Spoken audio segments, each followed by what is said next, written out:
विधानसभा चुनाव आप लड़ने जा रहे हैं, तो आपका मुद्दा फिर क्या होगा? देखिए, विधानसभा के चुनाव राज्य के मुद्दों पर आएंगे। राज्य का सबसे ज्वलंत मुद्दा अभी छात्रों की निराशा है और छात्रों की जो हताशा है वो हमारा एक महत्वपूर्ण मुद्दा रहेगा। तो हेलो एंड वेलकम गाइस। दोस्तों, झारखंड के जो युवा नेता हैं टाइगर महतो, जिन्हें हम जयराम महतो के नाम से जानते हैं, दोस्तों वो आज प्रेस कॉन्फ्रेंस यानी लाइव आकर रांची में मीडिया के सामने कई सारी चीज़ों के बारे में बात की, जैसे कि झारखंड में पेपर लीक हो रहे हैं, समय पर एग्जाम कंडक्ट नहीं करा जा रहे हैं, ठीक है, झारखंड में बेरोजगारी बढ़ रही है, नीट का एग्जाम सही से हो नहीं पा रहा है। इसके बारे में जो युवा, जो स्टूडेंट्स के बारे में, झारखंड के जो स्टूडेंट हैं उनके बारे में क्या कुछ बातें की है, ये हम जानेंगे इस वीडियो में। उससे पहले आप हमारे चैनल एवं वीडियो पर नए हो तो चैनल को सब्सक्राइब करके वीडियो को लाइक कर लीजिएगा। झारखंड से जुड़ी किसी भी प्रकार की नोटिफिकेशन के लिए और एग्जाम से जुड़े किसी भी जानकारी के लिए, स्टेटस के लिए, अपडेट के लिए हमारे चैनल को सब्सक्राइब करके और जुड़े रहिएगा। तो आइए मुद्दा रहेगा, हम लोग सरकार में आते हैं तो सबसे पहला हमारा प्राथमिकता जो रहेगा कि इस राज्य में नियमित परीक्षाएं होंगी और फ्री एंड फेयर एग्जाम लिए जाएंगे। अगर उसमें किसी प्रकार की गड़बड़ी होगी तो उसमें उच्च से उच्च पदाधिकारी क्यों ना है, उन्हें बिल्कुल बर्खास्त किया जाएगा। उनके साथ किसी प्रकार की कोताही नहीं बरती रूप में होंगे। अकेले लड़ेंगे आप? जी, फिलहाल हम लोग विधानसभा के चुनाव अकेले लड़ेंगे। जयराम जी, ये देखा गया चुनाव में कि केवल एक जाति विशेष का। दादा, अब हम आपसे करवत प्रार्थना करना चाहेंगे। आप सभी लोग इंटेलेक्चुअल लोग हैं, एकेडमिक लोग हैं, मीडिया हाउस के लोग, अब इस सवाल से हमें बचने दिया जाए, इस सवाल से हमें रहम किया जाए। 3.5 लाख एक जाति के वोट नहीं है। आप एक एक बूथ को सर्वे कर लीजिए, एक एक गांव, एक एक पंचायत का सर्वे कर लीजिए, 3.5 लाख वोट एक जाति के नहीं है। हाँ, ये सच्चाई है, जो भी बंदा जिसी समुदाय का रहता है उस समुदाय का वोट उसका बेस वोटर होता है। इससे कोई इनकार नहीं कर सकता, ना मैं इनकार कर रहा हूँ। लेकिन 3.5 लाख वोट किसी एक समुदाय के वोट नहीं है। सभी ने मुझे अपार जन समर्थन दिया। को काफी अपेक्षा आपसे उम्मीद है और वो लोग शिक्षा को लेकर, जैसे पेपर लीक हो रहा है उसको लेकर आपसे काफी उम्मीद रखते हैं। और चूंकि आप चुनाव लड़ चुके हैं तो आगे की क्या रणनीति होगी आपको?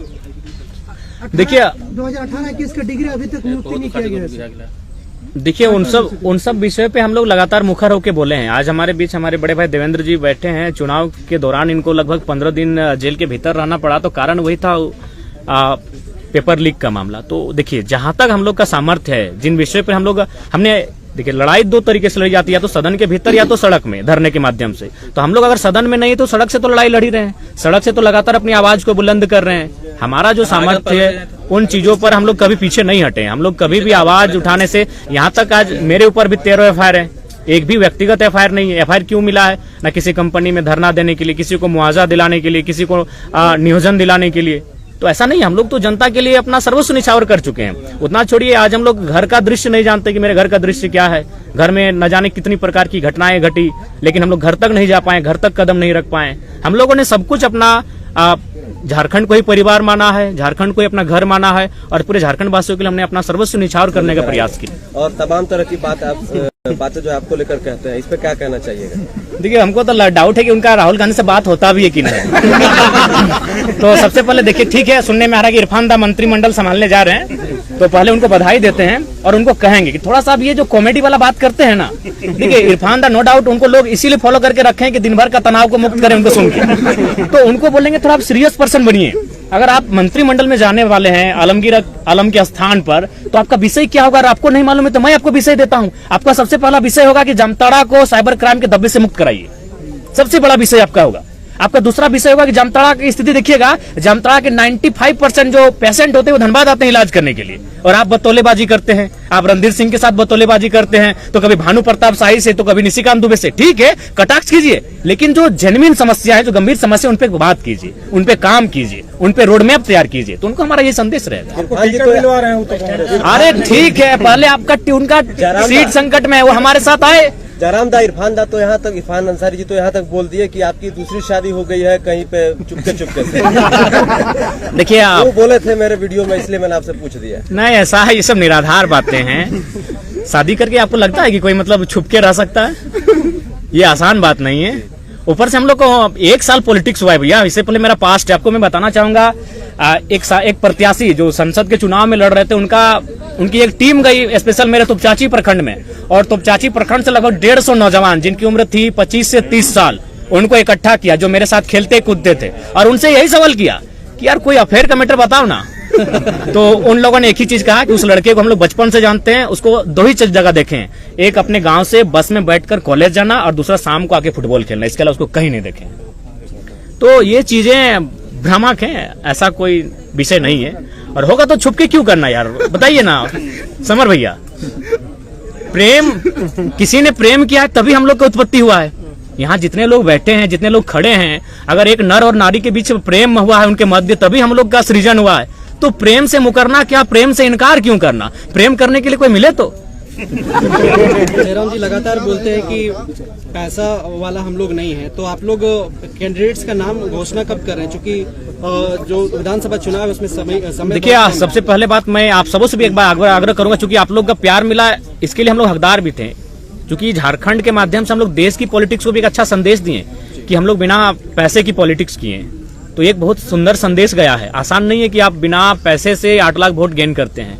ये फिलहाल आज के दौर में 21वीं सदी में जिस प्रकार आज देश का माहौल है, उस माहौल में आप 8 लाख वोट बिना पैसा खर्च करके गेन करते हैं, तो ये कहीं ना कहीं बहुत बड़ा संदेश है, एक सकारात्मक संदेश है भारत के लोकतंत्र के लिए। और उस हिसाब से मैं सभी का धन्यवाद देना चाहूंगा। और बिल्कुल हम लोगों ने कहीं भी मैं अगर अपने गिरिडीह लोकसभा की बात करूं तो 2200-2300 के आसपास बूथ हैं, उनमें हमको लगता है 1200 से 1300 के बीच ही हमारे एजेंट बैठ पाए थे। 1000 बूथों पे हमारे एजेंट भी नहीं बैठ पाए थे, लेकिन वहां से हमें अच्छा वोट मिला। तो एक तो बेहतर संकेत हम लोग दिए हैं। जयराम जी, बीजेपी की ओर से डॉक्टर हेमंत बिस्वा दादा इधर पूरा देश देखिए 2 खेमे में बटा हुआ है, या एनडीए के साथ या इंडिया के साथ। आपको लगता है कि इन 2 खेमों को इग्नोर करके एक बीच का रास्ता निकाल करके आप कहां तक पहुंच पाएंगे?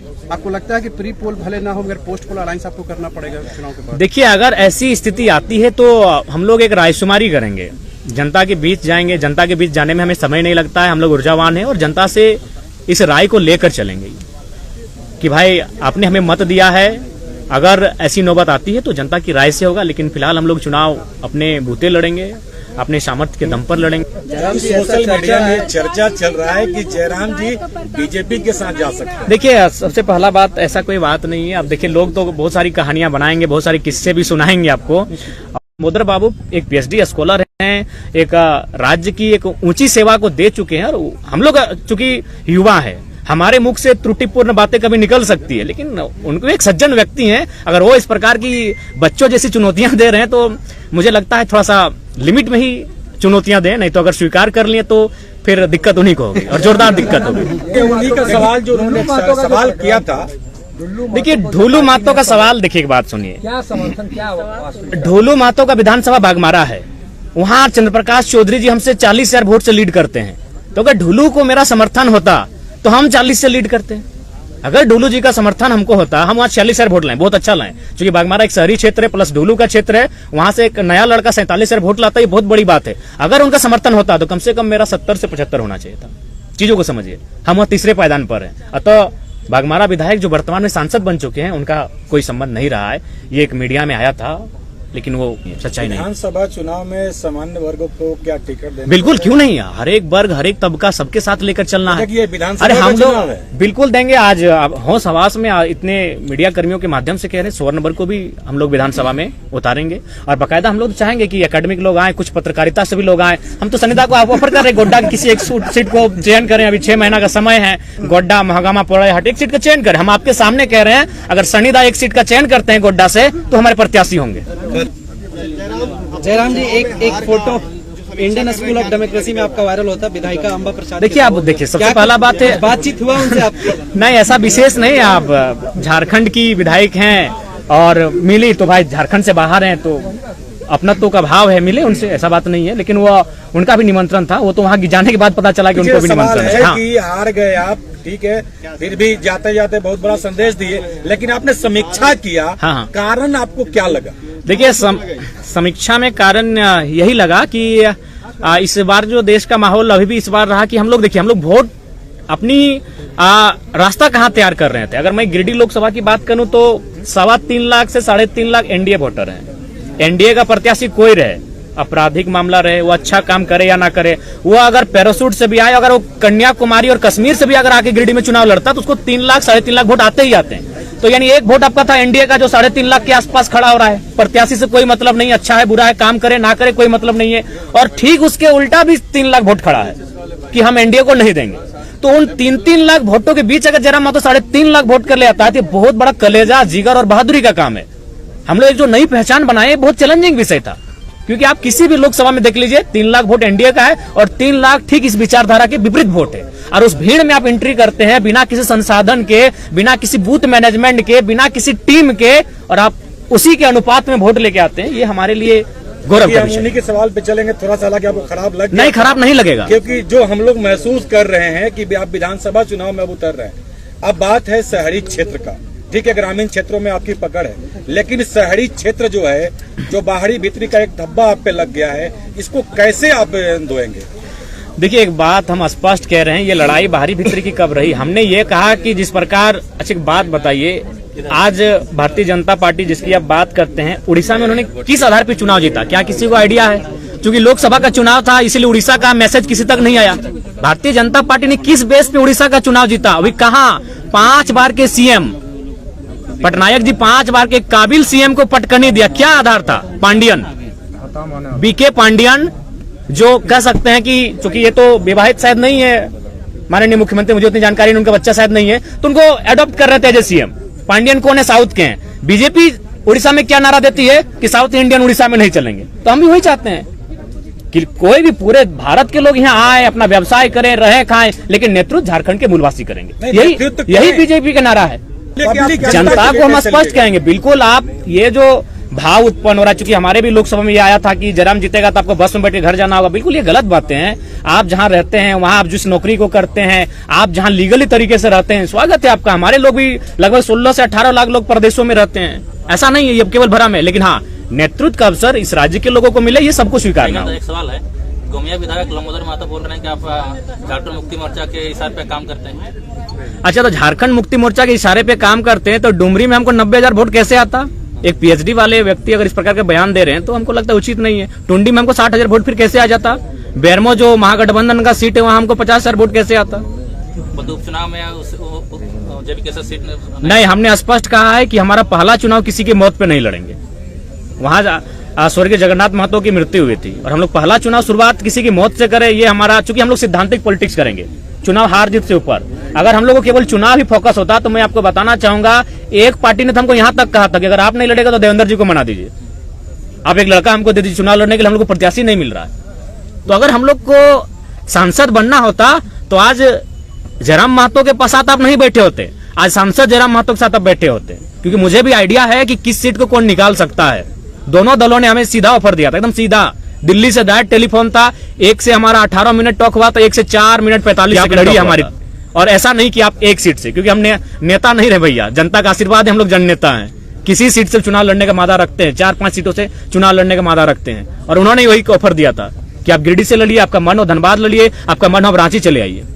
इसी से जुड़ा हुआ सवाल है, गांडे से भी आप नहीं आगे उतारे। आप मर्ज नहीं करेंगे अगर जीतते हैं चुनाव तो? जैसे देखिए, नहीं, हम लोग हाथ जीत से ऊपर की पॉलिटिक्स करने के लिए आए हैं, कोई मर्ज नहीं करेंगे दादा। पोस्ट अलायंस पर जनता के राय के बाद हम लोग सोचेंगे, लेकिन मर्ज कहीं नहीं होगा, क्योंकि हम लोग एक ऐसी पॉलिटिक्स कर रहे हैं कि जहां हम लोग रुकेंगे आने वाली पीढ़ी वहां से स्टार्ट करेगी। देखिए, पहले बात, अभी गिरिडीह अभी भी आप जाके देखिए, जहां कैंपेन वहां जाके देखिए, आज भी लोग अपने घरों में चावल इकट्ठा करके रखे हैं, आज भी लोग अपने घर में आलू और प्याज इकट्ठा करके रखे हैं। उस विश्वास का कत्ल नहीं होगा दादा। चुनाव हार जाएंगे, क्या होगा? यहाँ जीने के लिए कोई थोड़ी आया है, लेकिन उन भरोसे के साथ उन भरोसे का कत्ल नहीं किया जाएगा। हम लोग सिद्धांतिक पॉलिटिक्स करने आए बोले तो अगर हमको अपनी महत्वाकांक्षा होती, हम संसद में होते हैं।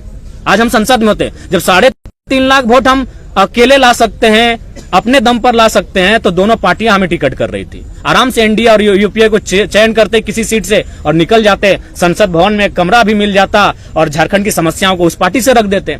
लेकिन उस भरोसे का क्या होगा? जो 85 साल की बूढ़ी महिलाएं आज खाना नहीं खा पा रही हैं। हम कई बार उनसे मिलने गए कि अभी चुनाव बहुत है, हम लोग अभी 29 साल के, आगे भी चुनाव लड़ेंगे, रो रही हैं, 5-6 साल की बच्चियां रो रही हैं कि नहीं कैसे हार गए टाइगर। तो उस भरोसे को हम लोग कहीं ना कहीं दरकिनार नहीं कर सकते हैं। दुनिया में जगह नहीं मिला, उसका फैक्टर जयराम महतो को बता रहे हैं। देखिए, उसका फैक्टर वो स्वयं है, इसलिए स्वयं है कि उन्होंने कभी नहीं कहा कि हम लोग, उनका मुद्दा क्या होगा। उन्होंने एक ही चीज कहा कि जयराम से ऊपर है राम, और स्वाभाविक है, हम लोग इंसान है, राम जी हमसे ऊपर हैं, लेकिन क्या भगवान राम के नाम पर चुनाव लड़ना चाहिए? मुद्दे हैं लड़ने के लिए, आप उन मुद्दों पे लड़िए। अब तो मैंने राम को, अल्लाह को दूर रखिए राजनीति से। कब तक इस देश की राजनीति को यूं ही मतलब धार्मिक उन्मान में लोग रखेंगे? हम चाहते हैं कि पढ़े लिखे नौजवान जब आ रहे हैं राजनीति में तो कम से कम राजनीति को शुद्ध रखें। इनमें उनका स्वयं दोष है। अगर उनकी स्ट्रेटजी होती, अगर वो गांव जाते हैं तो जयराम आते हैं क्यों रणभूमि में? अगर आज माननीय सांसद महोदय गांव जाते हैं, लोगों के बीच बैठते हैं, तो जयराम महतो क्यों आते हैं? एक 29 साल का लड़का जिसका अभी तक आज 1 साल हम लोग का पूरा हो रहा है, पार्टी का मैंने निर्माण किया हुआ, 1 साल में यहाँ तक कैसे आता? कहीं ना कहीं उनकी खामियां हैं, उनको बोलिए और साथ ही साथ सबको संदेश देंगे कि आपका जो पॉलिटिक्स करने का तरीका है उसको भी बदलिए। आप जनता से कटे हैं, आप में और जनता में अंतर है। आपका महल 18वें तल्ला पर है और जनता आज झुग्गी झोपड़ी में रहती है। आप जनता से कटे हुए लोग हैं, आप जनता के लिए काम नहीं कर रहे हैं, जो भी कर रहे हैं अपने परिवार को भरने काम कर रहे हैं। और महोदय सांसद से कहिएगा कि आप तो रामगढ़ के हैं, आप सुन रहे हैं लइयों में जमीन खरीद ली है, सॉरी